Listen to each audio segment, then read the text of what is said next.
आप लोग गर्मी के दिनों में आप जरूर ये देखते होंगे रेगिस्तान वाले क्षेत्र में, बालू वाले मरुस्थल वाले क्षेत्र में, कि आपको आगे वाला भाग में पानी दिखाई देता होगा, आपको आगे कुछ दूरी में पानी दिखाई देता होगा। लेकिन ऐसा रहता नहीं। जब भी आप गर्मी के दिनों में रेगिस्तान क्षेत्र में जाइए घूमने के लिए, मरुस्थल क्षेत्र में जाइए घूमने के लिए, या जहां बालू ही बालू वहां जाइए घूमने के लिए, आपको लगेगा आगे पानी है, वो ऐसा प्रतीत होगा, लगेगा वो आगे बहुत सारा पानी है। लेकिन ऐसा रहता नहीं मेरे भाई, ऐसा नहीं रहता है। ऐसा क्यों प्रतीत होता है गर्मी के दिनों में जानते हैं? प्रकाश के पूर्ण आंतरिक परावर्तन के कारण। प्रकाश के पूर्ण आंतरिक परावर्तन होता है मेरे भाइयों। होता क्या है ना, जब गर्मी का सीजन आता है, मेरे भाइयों, तो मरुस्थल वाले क्षेत्र में, रेगिस्तान वाले क्षेत्र में जो बालू होता है, जो रेत होता है ना, वो पूरा क्या हो जाता है, गर्म हो जाता है। क्या हो जाता है मेरे भाइयों? गर्म हो जाता है। और जब बालू रेत का कण गर्म हो जाता है ना, तो उसके नजदीक जो वायु का कण होते हैं ना, वायु का जो कण होता है, वायु जो होते हैं ना, वो भी क्या हो जाते हैं मेरे भाइयों? गर्म हो जाते हैं। वायु का कण या वायु जो होता है, से नीचे वाला वायु जो बालू से सटा हुआ है ना, रेत से सटा हुआ, वो भी गर्म हो जाता है। और गर्म हो जाने के कारण ये जो वायु का कण है, यानी ये जो नजदीक वाला वायु है, से फैल जाता है, दूर भाग जाता है, बिखर जाता है, इधर उधर फैल जाता है, इधर उधर दूर भाग जाता है। क्योंकि गर्मी के दिन में मनुष्य भी दूर भागता है, फैलता है, एक जगह नहीं बैठ के रहता है, एक जगह जमा नहीं होता है ना। ठंडा के दिन में एक जगह जमा होता है, गर्मी के दिन में फैल जाता है। तो यही होता है वायु के कण के साथ, वायु के साथ। जैसे बालू रेत पूरा गर्म हुआ, उसके नजदीक वाला जितना भी वायु का कण है वो भी गर्म हो गया, फैल जाता है, बिखर जाता है, इधर उधर दौड़ने लगता है। और जब इधर उधर फैल जाता है मेरे भाइयों, तब बालू के नजदीक में जो क्षेत्र होता है, वो कौन सा माध्यम बना लेता है? विरल माध्यम। कौन सा माध्यम बना लेता है मेरे भाइयों? विरल माध्यम। क्योंकि विरल माध्यम का जो कण होता है पूरा फैला फैला होता है, दूर दूर होता है।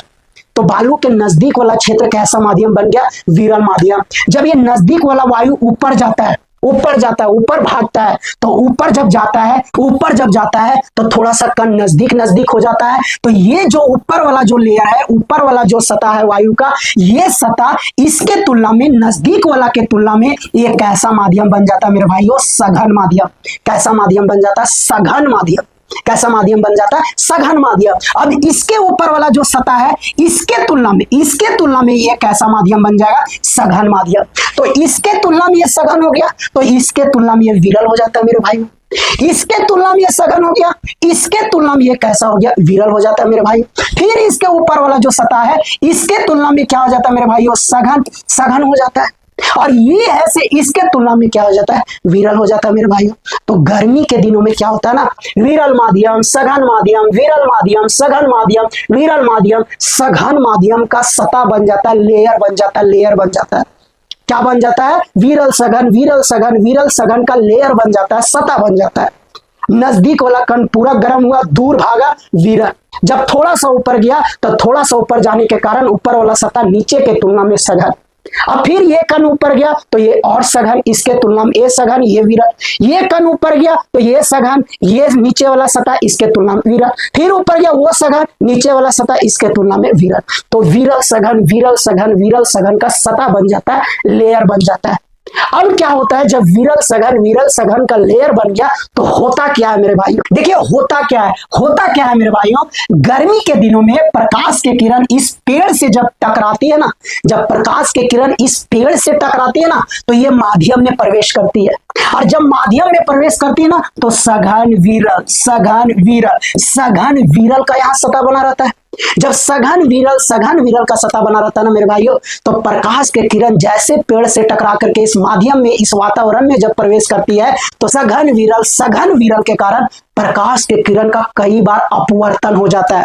कई बार क्या होता है? अपवर्तन हो जाता है। यानी जैसे प्रकाश की किरण पेड़ से टकराई और इस माध्यम में प्रवेश की ना, तो मान लीजिए ये सघन माध्यम है, इसके बाद ये विरल माध्यम हो गया, तो जाना चाहिए ऐसे दूर भाग जाती है। फिर से अपवर्तन होता है, फिर दूर भागती, फिर से अपवर्तन होता है, फिर दूर भागती, फिर से अपवर्तन होता है, फिर दूर भागती है। मतलब बार बार अपवर्तन होने के कारण प्रकाश की किरण दूर भागते जाती है।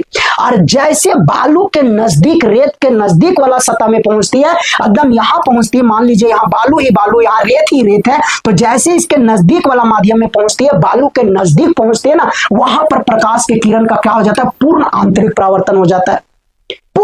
परावर्तन हो जाता है। यानी टकरा करके वापस ऊपर जाना शुरू कर देती है। ऊपर जाना शुरू कर देती है मेरे भाइयों, ऊपर जाना शुरू कर देती है। क्योंकि प्रकाश के पूर्ण आंतरिक परावर्तन का मतलब क्या होता है? प्रकाश के किरण सघन माध्यम से टकरा करके वापस उसी माध्यम में लौट आती है। इसी घटना को प्रकाश का पूर्ण आंतरिक परावर्तन कहते हैं। तो यही होता है मेरे भाइयों, बार बार प्रकाश के किरण का अपवर्तन होते जाता है, अपवर्तन होते जाता है। और जैसे एकदम बालू के नजदीक वाला सतह पर जैसे प्रकाश की किरण पहुंचती है, वहां पर प्रकाश के किरण का क्या हो जाता है? पूर्ण आंतरिक परावर्तन हो जाता है। और जब पूर्ण आंतरिक परावर्तन होता है, प्रकाश की किरण ऊपर ही जाना शुरू कर देती है, वापस लौट जाती है उसी माध्यम में, यानी ऊपर ही जाना शुरू कर देती है। और जब ऊपर जाना शुरू कर देती है मेरे भाइयों, तो ऊपर जाते समय भी कई बार प्रकाश का अपवर्तन होता है। और जब कई बार प्रकाश के अपवर्तन होता है, तो अपवर्तन होते होते वही प्रकाश की किरण हम लोग का आंख में पहुंचती है। हम लोग का क्या चीज में पहुंचती है? आंख में पहुंचती है मेरे भाई। तो पेड़ से प्रकाश की किरण जब टकरा करके हम लोग के आंख में पहुंचती है ना, तो देखिए इस तरह पहुंचती है मेरे भाइयों, इस तरह ये रास्ता बना करके पहुंचती है, इस तरह पहुंचती है। लेकिन हम लोग जानते हैं कि प्रकाश हमेशा सीधी रास्ता में गमन करती है, सरल रेखीय में गमन करती है। कैसा रास्ता में गमन करती है? सीधी रास्ता में गमन करती है। और जब सीधी रास्ता में गमन करती है मेरे भाइयों, तो हम लोग का आंख को लगता है कि प्रकाश सीधी रास्ता से आ रही है। कैसा आ रही है? सीधी रास्ता से आ रही है। क्योंकि वो टेढ़ा तो नहीं देखेगी, इस तरह प्रकाश को तो आंख नहीं देखेगी, वो सीधा देखने ना चाहेगी मेरे भाइयों, सीधा ना देखना चाहेगी, सीधा देखना चाहती है। तो हम लोग जब आंख से प्रकाश के किरण को सीधा खींचते हैं, या वो जब सीधा देखती है ना, तो इसे पेड़ का नीचे क्या दिखाई देता है मेरे भाइयों? प्रतिबिंब दिखाई देता है। क्या दिखाई देता है? प्रतिबिंब दिखाई देता है। क्या दिखाई देता है? प्रतिबिंब दिखाई देता है। देखिए गर्मी के दिनों में ये अंकल है, सही इस पेड़ को देख रहे, इस नारियल पेड़ को देख रहे। सेम टू सेम जब प्रकाश की किरण टकरा करके इस माध्यम में प्रवेश की, तो कई बार अपवर्तन होते होते प्रकाश का जो किरण है से इस तरह रास्ता बनाते हुए आंख में प्रवेश की।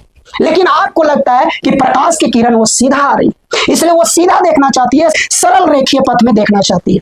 और जब सरल रेखीय पथ में देखना चाहती है मेरे भाइयों, तो इस पेड़ का यहाँ क्या दिखाई देता है? प्रतिबिंब दिखाई देता है। जब ये प्रतिबिंब दिखाई देता है, तो हम लोग को क्या लगता है? आगे पानी है, जल है।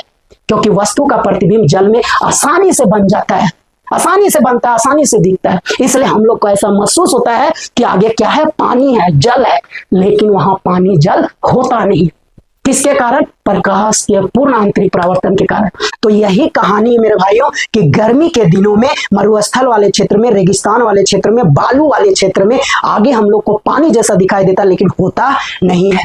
रोड का आगे भाग में आपको गर्मी दिनों में लगेगा पानी, लेकिन ऐसा होता नहीं है। तो ये था पूरा कहानी। हमें उम्मीद है कि आपको पूरा समझ में आया होगा। वीडियो को लाइक कीजिएगा, कमेंट कीजिएगा, दोस्तों भी जरूर से जरूर शेयर कीजिएगा। मिलते हैं नया वीडियो के साथ। Bye bye.